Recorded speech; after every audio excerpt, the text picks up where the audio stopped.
Olá, pessoal. Sejam bem-vindos à nossa aula de hoje. Daremos continuidade a trabalhar aqui com as funções e hoje a gente vai aprender a trabalhar aqui com o mínimo.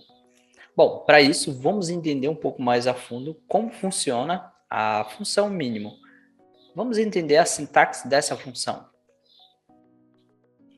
Aqui na sintaxe da função mínimo, nós temos o nome da própria função. Lembrar que ela tem um acento também, você deve digitar o primeiro número, o último número. E isso, na aplicação, que é o que a gente vai entender agora, sinal de igual, mínimo, o primeiro valor, que pode ser considerado o primeiro número, e até o último valor. Aqui nós temos o quê? Um intervalo. Lembrar que a gente tem um separador de intervalo. E aí ele vai obter o menor valor em relação a essa série de valores que você selecionou aqui no caso. Bom, vamos colocar em prática no Excel. Para isso, nós temos essa pequena planilha. Vou dar um pequeno zoom aqui, só para a gente compreender aqui. Ó, aqui na parte inferior à direita, você pode aplicar aqui no sinalzinho de mais e aproximar um pouquinho mais. Vamos entender nossa planilha. Na verdade, é a mesma planilha da aula anterior.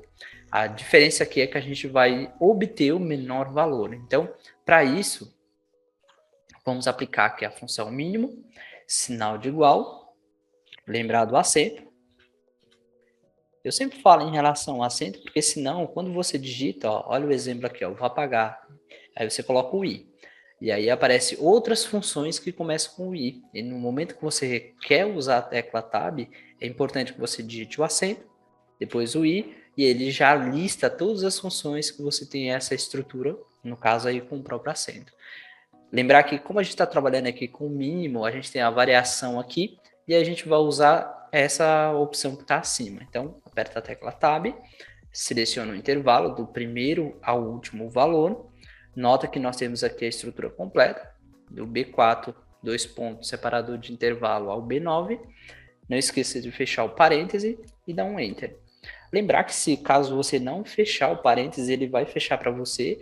É importante que você tenha uma boa prática, né, de estar fechando, porque existem algumas funções e fórmulas que você precisa fechar o parênteses, senão o Excel dá algumas sugestões e essas sugestões têm algumas variações que não vão funcionar da maneira correta. Então, boas práticas é importante que você faça isso, feche o parênteses, tá?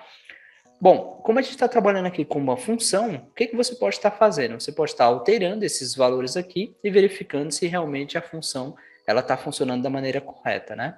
Então, para isso, ó, vou colocar um valor menor aqui, no caso é o próprio 1000, ó.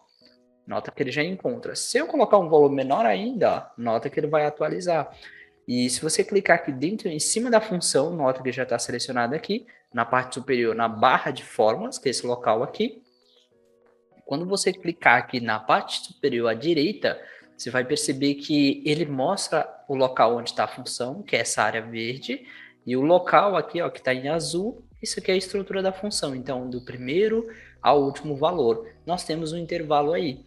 E aí, se você dá um Enter, ele executa isso. Então, significa que você pode estar trabalhando dessa forma. Bom, pessoal, a gente trabalhou aqui com a função mínimo, né? Que você vai obter sempre o menor valor em relação de uma série de valores. Basicamente, ela é o contrário da função máximo aí, tá? Espero que vocês tenham gostado. Até a próxima aula.